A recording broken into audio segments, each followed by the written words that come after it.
En 1994, le Rwanda est plongé dans la période la plus sombre de son histoire. En seulement 100 jours, plus de 800 000 personnes sont tuées. Les victimes sont principalement des Tutsis, mais aussi des opposants Hutus. Pour comprendre cette tragédie, remontons plus d'un siècle en arrière. L'époque précoloniale, 19e siècle. Le pays des 1000 collines est habité au 19e siècle par 3 groupes de population. Les Twa vivent de chasse, de cueillette et de poterie, les Hutus d'agriculture, les Tutsis d'élevage. Il existe une certaine mobilité entre ces groupes socio-économiques. Ils forment une civilisation commune avec une même langue, le Kinyarwanda. Une élite d'éleveurs Tutsis domine l'État. La stratification en prétendue ethnie n'interviendra qu'avec la colonisation. L'époque coloniale, 1890. Les territoires actuels du Burundi et du Rwanda sont placés sous protectorat allemand en 1890 et confiés à la Belgique après la Première Guerre mondiale. 1919. Les colons appuient leur administration sur l'aristocratie Tutsi, favorisant ceux-ci pour l'accès aux emplois publics et à l'éducation. Année 1930. Au cours des années 30, les autorités belges imposent la notion de l'appartenance ethnique sur la carte d'identité. À partir de ce moment, l'identification comme Hutu, Tutsi ou Twa ne dépend plus du métier ou de la position sociale.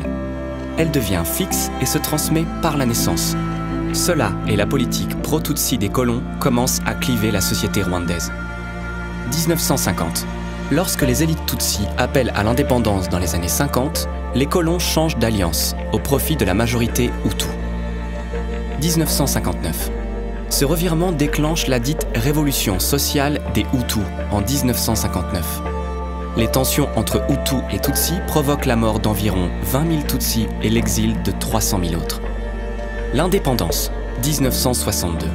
Le 1er juillet 1962, le Rwanda devient indépendant par référendum, avec comme premier président élu le Hutu du Sud, Grégoire Kayibanda. Le pays adopte rapidement le modèle du parti unique. De nombreux Tutsis quittent le Rwanda, mais sans accepter l'exil. Les incursions armées de groupes d'exilés se multiplient dans les années 60. Des dizaines de milliers de Tutsis de l'intérieur sont tués en représailles à de telles incursions. Ces Tutsis qui envahissent le Rwanda sont appelés Inyenzi, littéralement cafards. Ce terme réapparaîtra avant le génocide, son usage étant élargi pour désigner aussi tous les Tutsis vivant au Rwanda. 1973. Une fracture entre les Hutus du Nord et du Sud ébranle le pouvoir rwandais. Le général-major Juvénal Habyarimana, originaire du Nord, provoque un coup d'État. En 1973, il devient président de la Deuxième République. 1975. La discrimination des Tutsis restera une réalité, même si le pays connaît alors une période de stabilité relative. 1987. À la fin des années 80, une famine rompt cet équilibre précaire et ravive les tensions. La diaspora Tutsi, en Ouganda, crée le Front patriotique rwandais, FPR, qui s'allie avec les Hutus éjectés par le système et lutte pour le retour des exilés et le renversement du régime. 1990. La guerre civile. Le 1er octobre, le FPR engage le combat. Le pays est plongé dans la guerre civile. Grâce à l'appui de forces étrangères, le FPR est rapidement repoussé et le gouvernement emprisonne 13 000 Tutsis et opposants Hutus. Des pressions internes et externes poussent le régime à instaurer le multipartisme et un gouvernement de transition. 1992.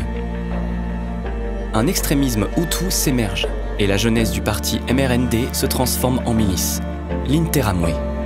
1993. Alors que les actes de violence se multiplient, les médias, comme la radio des 1000 collines, diffusent de la propagande anti-Tutsi. Le 4 août 1993, des négociations de paix aboutissent aux accords d'Arusha, qui prévoient le partage du pouvoir et le retour des exilés. Les Nations Unies envoient 2500 casques bleus pour accompagner leur mise en œuvre. Les espoirs seront vite déçus. Le 23 octobre, l'assassinat du président Hutu burundais Melchior Ndadaye par des militaires Tutsis renforce l'extrémisme au Rwanda. L'appel au Hutu Power résonne et la situation devient explosive. Le génocide, 6 avril 1994. Le soir du 6 avril 1994, l'avion qui ramène le président Habyarimana à Kigali est abattu peu avant son atterrissage. Cet attentat, dont les auteurs restent inconnus à ce jour, marque le début des 100 jours les plus meurtriers de l'histoire du pays. L'armée rwandaise et les milices dressent des barrières routières. Les premiers assassinats ont lieu avant l'aube. Les successeurs potentiels du président sont ciblés en priorité. La première ministre, Agathe Uwilingiyimana, est assassinée par l'armée le 7 avril 1994, ainsi que les 10 casques bleus belges assignés à sa protection. La Belgique décide de se retirer de la Minuar qui s'en trouve déforcée. La rapidité et l'organisation des auteurs suggèrent un plan prémédité. Un gouvernement intérimaire extrémiste est installé et l'appel à l'extermination des Tutsis officiellement lancé. Le FPR reprend immédiatement les armes. Les massacres se généralisent. Ils sont exécutés par les militaires, les milices et par des gens ordinaires manipulés par la propagande. Les Tutsis étaient surtout visés, mais aussi les Hutus qui s'opposaient au génocide. Des hommes, des femmes et des enfants sont pourchassés, jusque dans les églises et les hôpitaux, torturés, violés, tués à coups de machette ou par arme à feu, ensevelis vivants. La cruauté des tueurs est sans limite. Dans ce génocide de voisins, les gens ne voyaient plus en l'autre un proche, un collègue ou un voisin, mais uniquement un ennemi. Ils n'étaient pas tués pour ce qu'ils faisaient, mais pour ce qu'ils étaient. La communauté internationale refuse de reconnaître la nature des événements afin d'éluder son devoir d'intervention. 28 juin 1994. Il faut attendre le 28 juin pour que le rapporteur spécial de la Commission des droits humains de l'ONU qualifie les événements de génocide des Tutsis et d'assassinat des Hutus qui s'y opposaient. La sortie du génocide. Le 4 juillet 1994, le FPR entre à Kigali et met un terme au bain de sang. Le bilan est lourd. Au moins 800 000 Tutsis et opposants Hutus auront été tués et 2 millions sont poussés à l'exil. Le pays est dévasté. Les infrastructures détruites, l'économie à l'arrêt. Chaque Rwandais était impacté soit comme victime, témoin, génocidaire ou tout ça à la fois. Au lendemain du génocide, plus de 120 000 suspects sont arrêtés.